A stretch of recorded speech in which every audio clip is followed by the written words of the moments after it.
Hello friends, welcome to our channel crypto with Vishal. सबसे पहले guys happy independence day. और 3 दिन के बाद वापस मैं आ गया हूँ। टेलीग्राम पे मैंने अपडेट कर दिया था 12 से 14 के बीच में वीडियोस जो नहीं आएंगी क्योंकि हॉलीडे प्लान मैंने किया हुआ था। तो आज बात करेंगे क्या मार्केट में चल रहा है, बिटकॉइन के चार्ट के बारे में, कुछ इंपॉर्टेंट न्यूज़ अपडेट्स हैं और विटालिक ने कुछ ऐसा बोल दिया जिसकी वजह से हल्ला जो है मार्केट में मच गया हुआ है। क्या बोला है विटालिक ने, उसके बारे में आज के वीडियो में बात करेंगे। सबसे पहले एक बार मार्केट के हालात जो है देख लेते हैं यहाँ पे।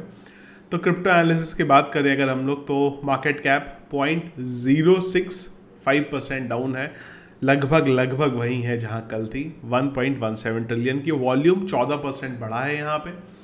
इनफ्लो का कोई डेटा नहीं है। Fear and greed index neutral पे है 53 पे। पिछले 1 घंटे के अगर सेंटीमेंट्स की बात करेंगे, स्ट्रॉन्ग सेल की तरफ यहाँ पे इशारा कर दें। हीट मैप के बारे में बात करेंगे, मिला जुला सा रंग है यहाँ पे। BTC 0.01% अप और इथीरियम 0.17% डाउन जो है यहाँ पे दिखाई दे रही है।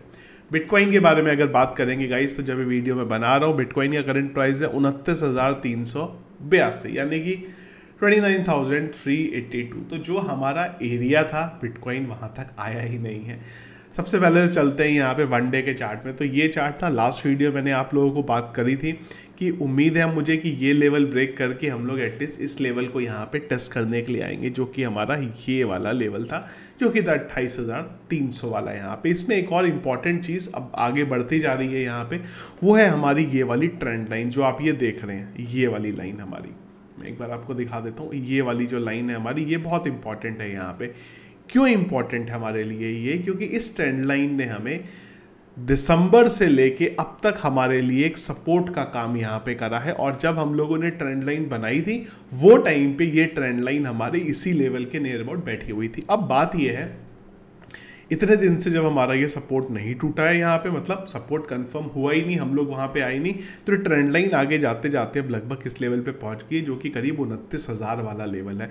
तो ये बहुत इंपॉर्टेंट होगा कि ये ट्रेंड लाइन जो पिछले 7-8 महीने से हमें बचाए हुए है, सपोर्ट का काम कर रही है, वो अब करेगी कि नहीं करेगी। अगर नहीं करेगी तो फिर हम लोग काफ़ी नीचे की तरफ भी यहाँ पे आ सकते हैं।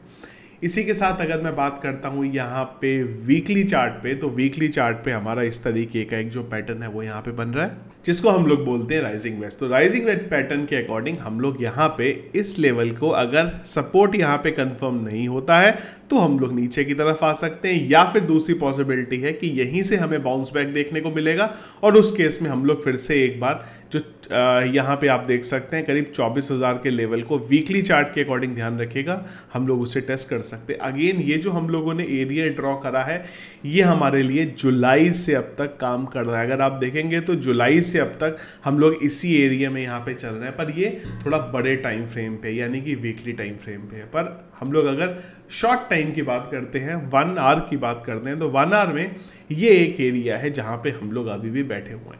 जो हम लोगों ने पैटर्न के बारे में बात करी है, वो पैटर्न अभी भी कंफर्म ना होने के पीछे का सबसे बड़ा रीज़न है यहाँ पे, वो है वॉल्यूम। अगर आप देखेंगे तो वॉल्यूम बिल्कुल ना के बराबर फिलहाल हमें यहाँ पे दिखाई दे रहा है। ये देखिए नीचे की तरफ वॉल्यूम जो है बिल्कुल यहाँ पे ना के बराबर है, जिस वजह से कुछ हमें बड़ी चीज़ें यहाँ पे होती हुई दिखाई नहीं दे रही। जब तक ये वॉल्यूम हमें बढ़ता हुआ यहाँ पे नहीं दिखेगा तब तक जो हम लोग इसी रेंज में, इसी एरिया के बीच में यहाँ पे चलते रहेंगे। पर सबसे इंपॉर्टेंट चीज़ यहाँ पे ये है कि जब बार बार अगर एक टाइम बीन तक वॉल्यूम अगर हमें नीचे जाता हुआ दिखाई दे, यहाँ की बढ़ा नहीं, तो फिर हमारे लिए यहाँ पे सस्टेन करना थोड़ा मुश्किल हो सकता है। और अगर वो होगा तो हमारे पास पहला लेवल होगा यहाँ पे 28,300 का, और उसके बाद जो अगला लेवल होगा वो होगा हमारे पास यहाँ पे 200 EMA है हमारे पास, जो कि करीब 27,200-300 के नियर अबाउट अभी यहाँ पे आ गया हुआ। इस बीच में एक और ट्रेंड लाइन भी है हमारे पास, जो कि करीब अगेन 28,300 28,000 के नियर अबाउट ही हमारे वहाँ पे बैठती है, जिसको इसलिए मैंने यहाँ पे इंक्लूड नहीं किया है। पर ये सारी चीज़ों के लिए सबसे इंपॉर्टेंट ये है कि फ़िलहाल थोड़ा मार्केट में वॉल्यूम हमें दिखाई दे।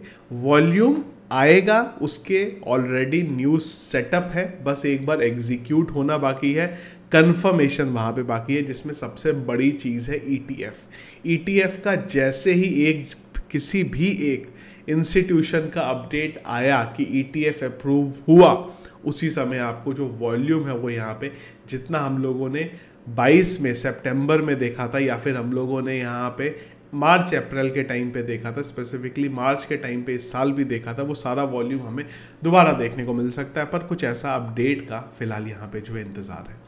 इसके अलावा अगर हम लोग बाकी और चीज़ों की बात करें यूएस की तरफ से डेटा आने के बारे में, तो एक तो फेड का जो एफओएमसी का जो मीटिंग हुआ था उसका मिनट्स आना है वेडनेसडे को, और थर्सडे को इंपॉर्टेंट चीज़ है वो है यहाँ पे जॉबलेस क्लेम जो कि थर्सडे को आना है मिनट्स में।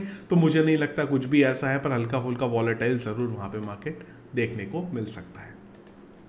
अब बात करते हैं यहाँ पे कुछ अपडेट्स के बारे में। तो कल मैंने ट्विटर पे इसको डाला भी था, तो आप देखिए चीज़ों को आप पढ़िएगा यहाँ पे क्या है। डोनाल्ड ट्रंप के बारे में हम लोग बात कर रहे हैं, तो एक 8 जून 2021 का पोस्ट है। मैंने ये पोस्ट डाला था दिसंबर में, डाला था मैंने 15 दिसंबर को। तो 8 जून 2021 को डोनाल्ड ट्रंप ने ये बोला था यहाँ पे कि बिटकॉइन जो है एक स्कैम है। इसके बाद सरप्राइजिंगली 15 दिसंबर को यहाँ पे बात होने लगी किस चीज़ की, डोनाल्ड ट्रंप की एनएफटीज़ के बारे में। अब इसमें इंटरेस्टिंग चीज़ ये है कि एक टाइम पे तो आपने बिटकॉइन को स्कैम बोला, उसके बाद आपकी एनएफटी आई, और सबसे बड़ी कहानी अब निकल के आई वो ये है कि करीब $5 लाख का डोनाल्ड ट्रंप जो है क्रिप्टो होल्ड करते हैं। और सबसे बड़ी कहानी ये न्यूज़ अपडेट्स में तो आ ही रहा है कि जो डोनाल्ड ट्रंप है उन्होंने $5 लाख का क्रिप्टो जो है होल्ड किया। पर सबसे बड़ी बात ये है कि ये कोई न्यूज़ अपडेट या रूमर नहीं है, ये जो उन्होंने डिक्लेयर करे हैं अपने एसेट, इसमें मेंशन है। तो एक्चुअल में $5 लाख के उनके पास क्रिप्टो करेंसी यहाँ पे रखी हुई है। अब आप समझिए कैसे ये पॉसिबल है कि एक टाइम पे आप बिटकॉइन को स्कैम बोल रहे हो, दूसरे टाइम पे आप बिटकॉइन को ही यहाँ पे क्रिप्टो को बेसिकली आप यहाँ पे बाय करके अपने इथेरियम वॉलेट में रख रहे हो। अगेन ये लोगों को वहाँ से भटकाने का तरीका, और जब ये अपडेट आया था, जब इन्होंने ये स्कैम बोला था, वो टाइम पे मार्केट नीचे गिर गया था। तो एक टाइम पे आपने अपने स्टेटमेंट की वजह से मार्केट को नीचे गिराया है, क्योंकि आपने बोला बिटकॉइन खराब है, और एक टाइम ऐसा आ गया कि आपने खुद ही बिटकॉइन यहाँ पे होल्ड करे हुए थे। तो चीज़ें ऐसी हैं कि जो ये इस तरीके के लोग हैं वो यही चाहते हैं कि एक नॉर्मल आदमी यहाँ से दूर रहे, उसके दिमाग में इस तरीके की चीज़ें भर दी जाएं और आप उसी प्राइस में बाय कर लें, और जब मार्केट ऊपर जाएगा तो आपको वहाँ पे फ़ायदा हो। क्यों? क्योंकि नॉर्मल आदमी को आप वहाँ पे ना घुसने दो। तो पूरी चीज़ें ये इसी तरफ दिखाती हैं। इसके अलावा एक और बड़ी चीज़ है यहाँ पे, और वो है गैरी गेंसलर के बारे में। तो अपडेट बेसिकली यहाँ से निकल के आया, ट्वीट है 13 अगस्त का यहाँ पे। तो जो SEC के फॉर्मर इंटरनेट इन्फॉर्मेंट चीफ है, उन्होंने यहाँ पे बोला है कि डिपेंडेंट अपॉन 2024 में जो US में इलेक्शन होने वाले हैं, वो इलेक्शन के बेस पे एक बड़ा अपडेट होता हुआ हमें देखने को मिल सकता है। वो अपडेट ये होगा कि गैरी गेंसलर को हटा दिया जाएगा और उसकी जगह पे हेस्टर पियर्स को रिप्लेस किया जाएगा गैरी गेंसलर से। अब आप बोलेंगे इसमें भाई इतनी खुशी वाली बात क्या है? इसमें इंपॉर्टेंट चीज़ ये है कि जो रिप्लेस कर रही हैं इनको, उनको क्रिप्टो मॉम बोला जाता है इंडस्ट्री के अंदर। मतलब वो क्रिप्टो को बहुत ज़्यादा सपोर्ट करती है, और ऐसे टाइम पे अगर कोई ऐसा जना गैरी गेंसलर की जगह आ गया 2024 में, जब भी वहाँ पे इलेक्शन होते हैं और रिजल्ट के बेस पे, तो आपको फिर आप समझ सकते हैं कि क्रिप्टो की US के अंदर तो एक काया पलट होती हुई हमें वहाँ पे देखने को जो है मिल सकती है। इसके अलावा एक और अपडेट है यहाँ पे अर्जेंटीना की तरफ से। अर्जेंटीना में जेवियर जो कि वहाँ पे प्रेसिडेंट इलेक्शन के लिए खड़े थे, वो प्राइमरी वोट्स में जो है यहाँ पे जीत गए हुए हैं। अब यहाँ पे इम्पॉर्टेंट चीज़ ये है कि जो जीते हैं वो हमेशा क्या मतलब, हमेशा से बिटकॉइन को उन्होंने जो है सपोर्ट किया है, और उनका मानना है कि जो फ्यूचर है वो इसी से रिलेटेड है। अब आप ये समझिए कि ये जो सारी चीज़ें हो रही हैं, ये सारी चीज़ें आपको यही दिखा रही हैं कि जो आज के लीडर हैं, जो पार्टी संभाल रहे हैं, हो सकता है वो अगेंस्ट में हो यहाँ पे इन सब चीज़ों के, पर जो इंटरेस्टेड हैं, जो फ्यूचर में आने वाले लोग हैं, वो आपको कहीं ना कहीं जो है यहाँ पे क्रिप्टो फ्रेंडली दिखाई दे रहे हैं। ऐसा नहीं है कि इलेक्शन हो गया है यहाँ पे, एक्चुअल में इलेक्शन यहाँ पे अक्टूबर में होने वाले हैं, लेकिन जो प्राइमरी वोट था यहाँ पे उसके अकॉर्डिंग ये जीते हैं। अब ये एक्चुअल में जीतते हैं नहीं जीतते हैं, अगर ये जीतते हैं वहाँ पे तो आपको अर्जेंटीना की तरफ से कुछ बड़ा अपडेट क्रिप्टो में होता हुआ दिखाई देगा। इसके अलावा एक और अजीबोगरीब सी चीज़ हुई आज यहाँ पे, जो देखने को मिली यहाँ पे, वो आई निकल के यहाँ पे। यूएस के इन्वेस्टर हैं माइकल बुरी, उनकी तरफ से, और उन्होंने 1.6 बिलियन का S&P 500 और नास्डैक में शॉर्ट लिया है यहाँ पे। मतलब उनके अकॉर्डिंग जो है ये मार्केट गिरने वाला है। अब ये जो डेटा निकल के आया है सामने, ये इन्होंने जून में लिया था, जून के एंड में लिया था, वो डेटा यहाँ पे सामने निकल के आया है। खैर अभी भी यूएस के मार्केट में कोई ऐसी हमें नीचे जाता हुआ यहाँ पे दिखाई नहीं दिया, पर 1.6 बिलियन डॉलर का अगर कोई शॉर्ट ले रहा है तो कोई ना कोई तो रिसर्च उसकी होगी, और अगर रिसर्च है तो इनके अकॉर्डिंग इनको लगता है कि S&P 500 और नैस्डैक जो है वो यहाँ पे गिरता हुआ दिखाई दे सकता है। और इतना बड़ा फंड लगाया है तो ऑब्वियस सी बात है थोड़ा नहीं ज़्यादा गिरता हुआ दिखेगा, और अगर ऐसा होता है तो उसका इम्पैक्ट क्रिप्टो में तो देखिए आपको देखने को मिलेगा ही मिलेगा। अब इन्होंने क्या सोचा है यहाँ पे, क्यों लिया है, इसके बारे में ज़रूर मार्केट में बात हो रही है, पर किसी के पास भी कोई वैलिड रीज़न नहीं है इन्होंने क्यों लिया है। कई जगह पे ये अपडेट है कि यूएस का जो बॉन्ड मार्केट है उसकी हालत ख़राब है, पर एक्चुअल रीज़न क्या है किसी को भी इसके बारे में नहीं पता। एज ऑफ नाउ इतना ही है। कुछ कंपनीज़ के नाम भी है सामने जहाँ पे इन्होंने करा है। 1.6 बिलियन का शॉर्ट अपने आप में बहुत बड़ा अमाउंट है। इतने कि अगर बिटकॉइन खरीद लिए होते इन्होंने तो खैर हमारे लिए ज़्यादा अच्छा हो जाता है। अब आपको एक क्लिप सुनाता हूँ मैं यहाँ पे, जिसने थोड़ा हल्ला मचा दिया हुआ है यहाँ पे, और वो क्लिप है विटालिक की। क्लिप सुनिएगा यहाँ से।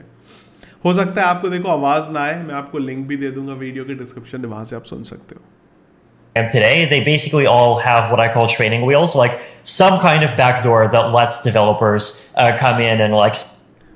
फिर से सुनाता हूँ। Kind of backdoor that lets some kind of backdoor that. तो क्या हुआ, बेसिकली एक विटालिक का इंटरव्यू चल रहा था L2 को लेके, L2 ब्लॉकचेन को लेके, और वहाँ पे उन्होंने बातें कर देते, शायद तो जोश में आ गए या क्या हुआ, तो उन्होंने बेसिकली बोला है कि यहाँ पे कि L2 जो है ब्लॉकचेन है उसमें कहीं ना कहीं एक बैकडोर रहता है। और जब से उन्होंने ये स्टेटमेंट बोला है, विटालिक देखिए अगर बोलेंगे इथेरियम बनाने वाले कि यार L2 में अगर एक बैकडोर रहता है, ब्लैक नहीं बैकडोर रहता है, तो कहीं ना कहीं से न्यूज़ तो ये मार्केट में फैलेगी, और वही चीज़ है जो यहाँ पे अभी के लिए फैल रही है। एग्जैक्टली क्या इन्होंने चीज़ें बोली हैं वो होती है बैकडोर एंट्रीज जो ब्लॉकचेन्स होती हैं उसके अंदर, पर किस तरीके से चीज़ें हैं, किस कॉन्टेक्स्ट में बोलना चाह रहे थे उसके बारे में नहीं पता है। पर अगेन बहुत ज़्यादा हॉट टॉपिक जो है ये यहाँ पे बन गया हुआ है। तो ये थे गाइस अपडेट जो चल रहे हैं अभी तक मार्केट के अंदर। इसके अलावा कुछ और अपडेट रहा दिन भर जिसके बारे में हमें बात करनी होगी तो वो हम लोग डिस्कस करेंगे टेलीग्राम चैनल पे। एक चीज़ और रह गई है यहाँ पे, ETF के बारे में एक बार मैं क्विकली फिर से बात कर लूँ यहाँ पे। तो बेसिकली रूमर्स थे जो मैंने 13 अगस्त को भी डाला था, वो रूमर्स ये आ रहे थे निकल के कि SEC शायद जो बिटकॉइन ETF है उसको यहाँ पे मना करने वाला है। एग्जैक्टली कोई सोर्सेस नहीं थे, तब भी मैंने बोला था कि रूमर्स है, मार्केट में थोड़ा सा नीचे जाता हुआ मोमेंट देखने को मिल सकता है अगर थोड़ा ये चीज़ें हल्ला मची तो, पर वैसा भी वहाँ पे कुछ नहीं। तो इस अपडेट वीडियो पसंद आया इसको लाइक और शेयर जरूर कीजिएगा। चैनल में अगर आप नए हैं फर्स्ट टाइम वीडियो देख रहे हैं तो चैनल को सब्सक्राइब कर लीजिएगा। Thank you friends.